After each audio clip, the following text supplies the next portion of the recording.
Hello दोस्तों, आप लोग कैसे हैं। आशा करता हूं कि आप लोग अच्छे होंगे। आज मैं आप लोग को ये बताने वाला हूं कि वाष्पन और वाष्पीकरण में क्या डिफरेंट है, यानी वेपर एंड इवेपराइजेशन में डिफरेंट क्या है ना। डिफरेंस बिटवीन वेपर एंड इवेपराइजेशन यानी वाष्पन एंड वाष्पीकरण मैंने बोर्ड पे भी नोट किया हुआ है।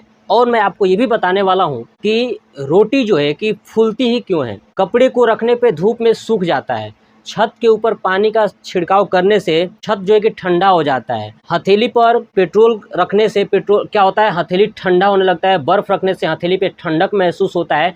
ऐसा क्यों होता है, इन सभी चीज़ों पे बातें करने वाला हूँ। तो चलिए स्टार्ट करते हैं। सबसे पहले ये बता दूं कि जो द्रव होता है लिक्विड होता है, ठीक है। मान लीजिए कि मेरे पास कोई लिक्विड है, ठीक है ना। देखिए मान लीजिए कि मैं एक लिक्विड लेता हूँ, ठीक है। ये लिक्विड है इस बॉक्स के अंदर, ठीक है। मान लीजिए कि लिक्विड है, ये लिक्विड के छोटे छोटे कण हैं। मैं इसको थोड़ा सा बड़ा करके आपको दिखा रहा हूँ कि ताकि समझ में। देखिए लिक्विड के ये छोटे छोटे कण है। ये कण क्या कर रहे हैं ना कि एक कण दूसरे कण को आकर्षित कर रहा है। क्या कर रहा है, यानी द्रव के छोटे छोटे कण एक दूसरे को आकर्षित करते हैं। क्या करते हैं, आकर्षित करते हैं। अब ये आकर्षित करते हैं तो ये कुछ न कुछ दूरी पे होंगे। एक कण दूसरे कण से जो है कि लगभग जो है कि 10 एंगस्ट्रॉम की दूरी पर होते हैं। कितने एंगस्ट्रॉम, 10 एंगस्ट्रॉम की दूरी पर होते हैं। एक कण दूसरे कण को आकर्षित करता है। ऐसे मान लीजिए कि अगर ये बीच का कण है, ये वाला बीच का कण, तो ये इसको खींचेगा, फिर इस वाले कण को खींचेगा, फिर इस वाले कण को खींचेगा, फिर इस वाले को खींचेगा, फिर ऊपर वाले को खींचेगा। यानी बीच वाला कण अपने चारों तरफ जितने भी कण होंगे उन कण को क्या करता है, खींचता है, यानी आकर्षण बल लगाता है। तो इन कणों के बीच की दूरी कितनी होती है, 10 एंगस्ट्रॉम। याद रखिएगा 10 एंगस्ट्रॉम। कितना होता है, 10 एंगस्ट्रॉम। कण एक दूसरे को खींचने के साथ साथ बहुत ज्यादा आकर्षण बल लगा के पकड़ बना के रखते हैं ना। हमें क्या करना है कि जब भी हमें वाष्पन या वाष्पीकरण करना है, इन कणों के बीच का जो आकर्षण बल है ना, इन्हीं को कम करना है। जब आप इन कणों के बीच के आकर्षण बल को कम कर दोगे तो ये कण एक दूसरे को छोड़ के बाहर निकल जाएंगे, ठीक है। यही कण क्या होंगे, एक दूसरे को छोड़ के बाहर निकल जाएंगे। तो आप सोचिए जब कण एक दूसरे के पास में थे तो उन्हें बाहर निकालने के लिए यानी एक दूसरे से दूर करने के लिए कौन कौन सा तरीका अपना सकते हैं। तो दो तरीका, जैसे देखिए घर होता है ना, घर को भी तोड़ने के लिए, घर में बहुत सारे परिवार है उसको तोड़ने के लिए दो तरीके होता है। एक, घर के अंदर ही घर के लोगों के द्वारा आंदोलन चलाना। दूसरा, बाहरी लोगों के द्वारा घर पर आंदोलन यानी कुछ मुठभेड़ कराना, यानी कुछ बातें बताना, है ना, कुछ ऐसी बातें कहना जिससे घर टूट जाए। दो तरीके से होता है। आप समझ में आ गया ना। किसी भी घर को अगर तोड़ना हो तो दो तरीके चाहिए। ये तो घर के अंदर के लोग तोड़ सकते हैं उस घर को, या घर के बाहरी लोग। वैसे ही ये जो वाटर है, वाटर के अंदर जो जल के कण है ना, कण है, कण एक दूसरे की पकड़ बना के रखे हैं, तो हमें उनको अलग करना हो तो दो तरीके चाहिए। पहला, उन कणों को दूर करने के लिए टेम्परेचर देना होगा। क्या करना होगा, टेम्परेचर देना होगा। कितने तरह से टेम्परेचर दे सकते हैं, दो तरीके से। एक, जो हम खुद टेम्परेचर दें। दूसरा, हम टेम्परेचर न दें, उस जल को कहीं रख दें और वो नेचर के द्वारा उसको कुछ दिया जाए, नेचर के द्वारा उनके कणों को अलग किया जाए, है ना। एक वो टेम्परेचर जो मानव के द्वारा दिया जाए और एक वो जो एटमॉस्फेयर यानी वायुमंडल के द्वारा दिया जाए, ठीक है। तो इन दोनों माध्यम से द्रव के कण क्या हो सकते हैं, अलग हो सकते हैं। तो द्रव के कण को अलग करना है। अगर आप द्रव के कणों को अलग कर दिए तो समझ जाइए कि यही वाष्पन और वाष्पीकरण होती है। चलिए देखिए पहला, यानी वाष्पन क्या होता है, मैं आपको समझाता हूँ। देखिए लिखा है कि जो निश्चित ताप व दाब पर द्रव अवस्था गैस अवस्था में परिवर्तित हो जाती है उसे वाष्पन कहते हैं। मतलब ये कि जब हम खुद किसी द्रव को तापमान दे करके उसके कणों के बीच की दूरी बढ़ाएं तो द्रव को गैस अवस्था में परिवर्तित हो जाएगा। यानी द्रव के अंदर का जो कण है वो दूर दूर जब होगा तो क्या बन जाएगा, वो तो गैस अवस्था में परिवर्तित हो जाएगा। वही क्या कहलाता है, वाष्पन कहलाता है। यानी जब हमारे द्वारा टेम्परेचर दे करके किसी द्रव के अंदर कणों के बीच की दूरी को बढ़ा दिया जाता है, अर्थात द्रव से गैस में परिवर्तित कर दिया जाता है, वहां पे वो वाष्पन होता है। क्या होता है, वो वाष्पन होता है। देखिए वाष्पन हमेशा एक निश्चित ताप पर ही होगा, है ना, हमेशा एक निश्चित ताप पर ही होगा। ये 100 डिग्री सेंटीग्रेड पर होता है। कितने डिग्री, 100 डिग्री सेंटीग्रेड पर हमेशा वाष्पन होता है, जिसे हम क्वथनांक भी कहते हैं। क्या कहते हैं, क्वथनांक भी कहते हैं। क्या कहते हैं, क्वथनांक भी कहते हैं। देखिए बाह्य तापमान पर होता है। मैंने अभी समझाया कि हम बाहर से इसको तापमान दे करके अलग करेंगे, है ना। इसके ये खुद से तापमान नहीं लेगा, अगर हम बाहर से कोई तापमान दे रहे हैं उसके बाद ये अलग हो रहा है तो ये क्या है, वाष्पन है, नहीं वेपर है। ठीक है, देखिए यह पूरे द्रव में होता है। मैंने अभी आपको समझाया था कि जब कोई बाहर से इंसान आपके घर पे आएगा ना तो पूरे घर को फोड़ देगा, पूरे घर को बिगाड़ देगा, है ना, किसी एक को नहीं, पूरे घर को, बाहरी इंसान। ठीक है, तो पूरे ये द्रव में क्या होता है, ये होता है वाष्पन। ठीक है, क्योंकि वाष्पन किससे होता है, बाह्य तापमान से। और बाह्य तापमान कितना होता है, 100 डिग्री सेंटीग्रेड, यानी क्वथनांक भी बोलते हैं। आपको समझ में आ गया। देखिए और ये तेज होता है, सोच सकते हैं ना, घर पे भी क्या होता है, घर को तोड़ने के लिए बाहरी लोग जितना तेज उस पर दबाव डालते हैं, बाहरी लोग जल्दी जल्दी घर को क्या करते हैं, तोड़ देते हैं। तो समझ गए, बाहरी लोग जब घर को तोड़ेंगे तो समझिए वहाँ कौन सी प्रक्रिया हो रही है, वाष्पन, यानी वेपर। समझ में आ गया। जल के अंदर जो कण है उनको बाह्य तापमान के द्वारा द्रव से गैस अवस्था में परिवर्तित कर देना ही वाष्पन कहलाता है। और ये तापमान हमेशा निश्चित होता है, जिसे हम क्वथनांक कहते हैं, जो 100 डिग्री सेंटीग्रेड पर होता है। और यह प्रक्रिया तेज होता है, क्या होता है, तेज होता है। ठीक है, अब सुनिए, अगर ये वाष्पन हम बाहर से तापमान दे के कर रहे थे, अगर वही तापमान घर के अंदर ही दिया जाए, घर के अंदर ही दिया जाए, वो वाष्पीकरण होगा। देखिए क्वथनांक से नीचे, यानी जो 100 डिग्री सेंटीग्रेड था, यानी जो बाहर से 100 डिग्री सेंटीग्रेड दे रहा था, वो 100 डिग्री न देकर 100 डिग्री से कम 99, 1 डिग्री, 2, 4, 5, 6 कितने भी डिग्री टेम्परेचर पे अगर कोई द्रव, देखिए द्रव, ठीक है, क्वथनांक से नीचे किसी भी ताप पर द्रव की सतह से वाष्प बनने की क्रिया को क्या कहलाते हैं, वाष्पीकरण कहलाता है। मतलब कि 100 डिग्री से कम तापमान पर कोई द्रव में अगर वाष्प बन रहा है, ठीक है, और वो भी उसके सतह पर, कहाँ पर, सतह पर। मान लीजिए कि मेरे पास कोई बर्तन है, तो बर्तन के सतह से जो वाष्प बनेगा, ठीक है, उसे क्या बोलेंगे, वाष्पीकरण। ध्यान सुनिए, क्या बोलेंगे, वाष्पीकरण। अगर आपसे कोई पूछे कि बताइए कोई बर्तन है तो उसमें वाष्पन कहाँ होगा, तो वाष्पीकरण कहाँ होगा, तो बताइएगा कि बर्तन के अंदर अगर जो द्रव है तो पूरे द्रव में जो प्रक्रिया होगी वो होगा वाष्पन। केवल इस बर्तन के सतह पर जो होगा उसे हम बोलेंगे वाष्पीकरण। समझ में आ गया। तो वाष्पीकरण जो है कि कम तापमान पे भी हो सकता है, लेकिन वाष्पन हमेशा 100 डिग्री सेंटीग्रेड पे ही होगा। ठीक है, तो वाष्पीकरण क्या होता है, कम तापमान पे। तो इसे मैंने लिख दिया। देखिए ये किस पर डिपेंड करता है, वाष्पीकरण किस पर डिपेंड करता है, तो क्षेत्रफल पर। यानी जिसका क्षेत्रफल ज़्यादा होगा वाष्पीकरण उतना ही ज़्यादा होगा। आ रहा समझ में ना, जिसका क्षेत्रफल ज़्यादा होगा उस वाष्पीकरण की दर क्या होगी, उतनी ही ज़्यादा होगी। मतलब मान लीजिए जब हम लोग चाय लेते हैं पीने के लिए, तो जब चाय लेते हैं पीने के लिए तो एक कप हुआ, कप में मैंने चाय लिया, तो कप में अगर चाय पी रहे हैं और उसी को एक किसी इंसान प्लेट में लेकर के पी रहा है, ठीक है। देखिए मैं कप में ले रहा हूँ और दूसरा एक प्लेट में ले रहा है, तो जो प्लेट में इंसान चाय पी रहा है वो जल्दी पी लेगा और कप वाला इंसान जल्दी नहीं पी पाएगा। क्यों नहीं पी पाएगा, अब समझिए।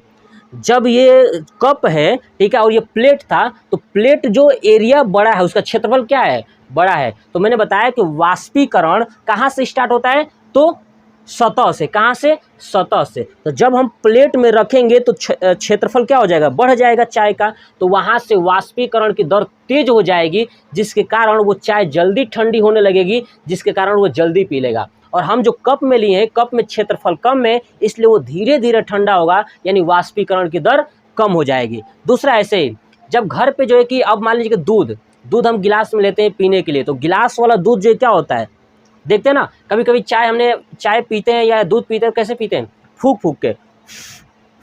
अब आप सोचते हैं कि फूंकने से ठंडा क्यों हो रहा है। देखिए जब हम फूंकते हैं ना तो होता क्या है कि देखिए जो दूध है या मान लीजिए चाय है, चाय गर्म होता है, गर्म होने के साथ साथ उसमें जो वाष्पन की क्रिया होती है वो धीरे धीरे आके चाय का जो ऊपरी लेयर होता है ना वहाँ पे बैठ जाती है। क्या होती है, बैठ जाता है। जहाँ चाय खत्म हो रहा होता है उसके ऊपर क्या है, वाष्पन बैठ गई है।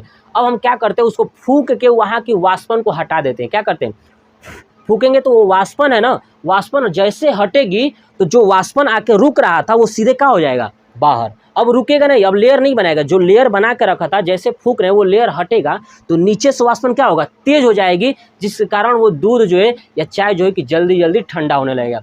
यही होता कारण है कि जब हम पेट्रोल लेते हैं, पेट्रोल को जब हाथ पे रखते हैं ना, ध्यान सुनिए, पेट्रोल को जब हाथ पे रखते हैं तो ये पेट्रोल जो है कि हाथ पे कुछ एरिया कवर कर लेता है, और जितने एरिया कवर कर लेता है उस एरिया में वाष्पीकरण की दर तेज हो जाती है। क्यों होती है? हाथ का टेम्परेचर ज़्यादा है, पेट्रोल का टेम्परेचर कम है। जैसे इस पर गिरेगा तो हाथ के टेम्परेचर जो है कि पेट्रोल का टेम्परेचर क्या करेगा, जल्दी जल्दी खींच के खुद वाष्प बन के उड़ने लगेगा, जिसके कारण हमें ठंडक महसूस होगी, यानी वाष्पीकरण। समझ में आ गया? दूसरा चीज़, जब हम कपड़ा खींचते हैं ना, कपड़ा को धोते हैं, तो कपड़ा को अगर ऐसे मान लीजिए कि ऐसे खींच दिया और जैसे मोड़ मार के उसको कपड़े को रख दिया, जैसे ही मोड़ मार के कपड़े को रख देंगे जल्दी नहीं सूखेगा। क्यों नहीं सूखेगा? अब कपड़े को हम अच्छे से खोल के उसको फैला के अगर सुखाएं, तो जैसे फैला के सुखाएंगे तो उसका क्षेत्रफल बढ़ जाएगा, और क्षेत्रफल बढ़ जाएगा तो वाष्पीकरण की दर क्या होगी? तेज हो जाएगी। वाष्पीकरण की दर क्या होगी?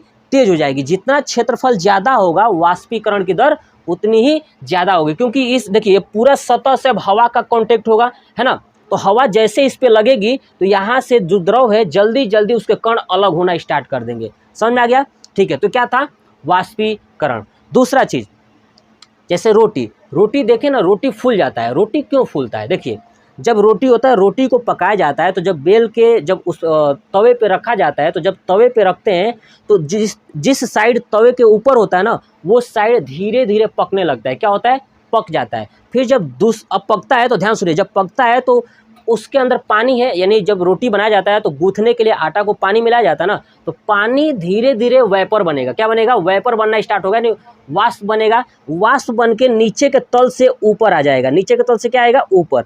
फिर जब दूसरी बार जब रोटी को ऐसे पलटेंगे तुरंत, है ना, तो फिर धीरे धीरे वेपर बनता रहेगा, उसमें वेपर बहुत ज़्यादा इकट्ठा हो जाएगा। और फिर जब तीसरी बार रोटी को दूसरे साइड से करेंगे तो वो वेपर जो है कि धीरे धीरे ऊपर बाहर निकलने लगेगा। बाहर जैसे ही निकलेगा तो रोटी की जो लेयर होती है ना, उस लेयर को ऊपर उठा के निकल जाता है बाहर। ठीक है, इसलिए जो भाप होता है ना, वेपर होता है ना, अगर उससे कोई जल जाता है, नॉर्मल आग से जलेंगे और भाप से जलेंगे तो भाप से ज़्यादा ही खतरनाक होता है आग की अपेक्षा, क्योंकि भाप में 100 डिग्री टेम्परेचर, तो मैंने बताया था 100 डिग्री टेम्परेचर पर क्या बन जाता है? वेपर हो जाता है ना, वाष्पीकरण होता है, यानी वाष्पन हो जाता है, बहुत तेज़ी से निकलता है। ठीक है, तो देखिए ये क्षेत्रफल हो गया वायु की गति, यानी जब हम वायु की गति भी देंगे तो क्या होगा? उसके कणों के बीच की दूरी जल्दी जल्दी बढ़ जाएगी। जैसे एक कपड़ा है, कपड़े को अगर धूप में रख देंगे, हवा तेज चल रहा है, तो देखिए अगर एक कपड़ा है, मान लीजिए कपड़ा है, ध्यान सुनिए, कपड़ा है तो कपड़े के अंदर छोटा छोटा जाली है कि नहीं? देखिए छोटे छोटे जाली है बीच बीच में, तो जब हवा चलता है तो इस जाली के अंदर से हवा बाहर जाता है। ठीक है, जब हवा जाएगा तो क्या होती है? हवा जैसे ही इधर से बाहर की तरफ जाएगा, तो हवा जाएगा ना, तो क्या होता है? उस पानी के कण को अपने साथ लेके चला जाता है, जिसके कारण वो वाला एक जगह ये खाली हो जाएगा, और धीरे धीरे ऐसे पूरे कपड़े का जगह खाली हो जाता है, जिसके कारण कपड़ा जल्दी सूख जाता है। दूसरा, आर्द्रता समझिए। मान लीजिए कि ठंडी का मौसम जब होता है ना, या बारिश का मौसम होता है, उसमें कपड़ा जल्दी नहीं सूख पाता है। क्यों नहीं सूख पाता है? इसलिए नहीं सूख पाता है, कपड़ा तो भीगा हुआ है और बाहर का एटमॉस्फेयर भी भीगा हुआ है। जब आप कपड़ा रखोगे बाहर सूखने के लिए, तो जो कपड़े के अंदर पानी है वो बाहर नहीं निकलेगा। क्यों नहीं निकलेगा? कि जो बाहर खुद ऑलरेडी नमी है, तो वो नमी, ये नमी दोनों बराबर हो जाएंगी, जिसके कारण कपड़ा वाला नमी जल्दी बाहर नहीं निकलेगा, वो धीरे धीरे निकलेगा। ठीक है, तो आर्द्रता अगर बढ़ जाती है वायुमंडल में तो वाष्पीकरण की दर क्या हो जाएगी? धीरे हो जाएगा। क्या हो जाएगा? धीरे हो जाएगा। अब छत के ऊपर हम लोग पानी डालते हैं, जब छत के ऊपर पानी डालते हैं तो छत ऑलरेडी हीट होता है, बहुत ज़्यादा गर्म होता है, और जैसे पानी डालेंगे तो क्या होता है? पानी जो है कि उस गर्मी को खींचता है, गर्मी को खींच के खुद वेपर बन के क्या होता है? बाहर निकल जाता है, जिसके कारण जो है कि छत जो है कि जल्दी ठंडा हो जाता है। ठीक है, देखिए, और ये क्या होता है? मैंने बता दिया वाष्पीकरण हमेशा धीरे धीरे होता है। मैंने बता दिया कपड़ा जब सुखाते हैं ना, बहुत टाइम लगता है सूखने में, क्यों? उसमें धीरे धीरे होता है। दूसरा चीज़ देखिए, दूध फूकने से जल्दी क्यों ठंडा होता है? मैंने अभी बता दिया दूध क्यों ठंडा होता है। चलिए, रोटी क्यों फूलती है? मैंने ये भी बता दिया। नेक्स्ट, कपड़ा क्यों सूखता है? मैंने ये भी बता दिया। पेट्रोल ठंडा क्यों लगता है? ये भी मैंने बता दिया। दूसरा चीज़, मोस्ट एग्जाम्पल आपने देखा होगा, कूलर जो होता है ना, कूलर के देखिए, कूलर जो होता है, कूलर के साइड में जाली लगा होता है। क्या लगा होता है? जाली। जब कूलर का फैन बहुत तेज रोटेट करता है ना, बहुत ज़्यादा आरपीएम से, तो पीछे की हवा को खींच के उसको आगे भेजना होता है। पीछे की हवा को खींच के कहाँ भेजता है, आगे। तो पीछे जो जाली लगी होती है, जाली में कुछ जगह होती है खाली, ऊपर से पानी गिरता है, ऊपर से जब पानी गिरता है तो इस रास्ते से आता है। जब रास्ते से आता है तो जब ये मोटर चल रहा होता है, पंखा चल रहा होता है, आगे की तरफ हवा जब जाता है तो पीछे से हवा को खींचता है। जब पीछे से हवा को खींचेगा तो इस जाली के दूसरे साइड से हवा जाली के माध्यम से अंदर आएगा, और जब अंदर आएगा तो जाली में क्या लगा है, पानी। वो पानी क्या करेगा, बाहर की गर्म हवा को तुरंत ठंडा कर देगा और तुरंत फैन के पीछे लेके जाएगा। फैन उसको क्या करेगा, खींच के बाहर फेंक देगा, जिसके कारण हमें ठंडक महसूस होती है। क्या होता है, ठंडक महसूस होता है। ये सब वाष्पीकरण है, जितना बता रहा हूँ सब वाष्पीकरण है, ठीक है। ये बाहर से प्रक्रिया हो रही है, हमने तापमान उसको नहीं दिया है। दूसरा, मटका देखें ना, मटका जो पानी पिया जाता है, मटके में पानी रखने पे ठंडा लगता है। क्यों लगता है, तो मैं आपको समझाता हूँ। देखिए, मान लीजिए कि मेरे पास एक मटका है, ये ठीक है, ये मटका है। देखिए, जब आप मटका देखोगे ना, मटका देखिए बाहर का जो बाहर वाला है ये बहुत ही ज़्यादा चिकना होता है। क्या होता है, चिकना होता है। बाहर का सतह जो मटके का होता है वो चिकना होता है, लेकिन अंदर का जो सतह ना खुरदरा होता है। क्या होता है, खुरदरा होता है। अंदर का सतह आप देखिएगा मटके के अंदर झांक के तो अंदर खुरदरा मिलेगा और बाहर चिकना मिलता है। अब होता क्या है, जब उसके अंदर पानी रखते हैं, ठीक है, और बाहर से जब टेम्परेचर आता है तो देखिए टेम्परेचर आया तो चिकने सतह से टेम्परेचर टकरा करके बाहर निकल जाता है, यानी क्या होता है, रिफ्लेक्ट हो जाता है, रिफ्लेक्ट होकर बाहर निकल जाता है। लेकिन वो मटका तो गर्म होगा, तो मटका गर्म हो जाता है। जब गर्म होता है तो उसके साथ साथ पानी भी गर्म होता है। क्या होता है, पानी भी गर्म होता है। फिर जब पानी गर्म होता है तो पानी गर्म होने के साथ साथ उसके सतह पर, पानी के सतह पर पानी आता है, गर्म हुआ है ना, क्योंकि जब कोई भी चीज़ को गर्म करोगे ना तो उसका डेंसिटी कम हो जाता है, तो जिसके कारण वो ऊपर आ जाता है। तो पानी मटके में से कहाँ आएगा, धीरे धीरे ऊपर, गर्म वाला, और जैसे ऊपर आएगा तो अंदर जो खुरदरा सतह था, ये वाला खुरदरा सतह अंदर, ये क्या करेगा, उसको खींचने लगेगा अपने तरफ। क्या करेगा, अपने तरफ खींच लेगा, और खींचने के साथ साथ उस मटके में छोटे छोटे छिद्र होते हैं, जिसके माध्यम से पुनः वो बाहर निकल जाएगा। क्या होगा, पुनः बाहर निकल जाएगा। मतलब इसके अंदर पानी गर्म तो हो रहा है, लेकिन वो गर्म होने के साथ पानी ऊपर उठेगा, और जो अंदर खुरदरा सतह है फिर उस गर्म पानी को अपने तरफ खींचेगा और फिर वो पुनः बाहर निकाल देता है। क्या करता है, बाहर निकाल देता है, इसलिए मटके का पानी ठंडा लगता है। ठीक है, तो मैंने कोशिश किया आपको वाष्पन और वाष्पीकरण समझाने की, और आपको ये वीडियो कैसा लगा कमेंट बॉक्स में कमेंट करके जरूर बताइएगा। जय हिंद, जय भारत, वंदे मातरम।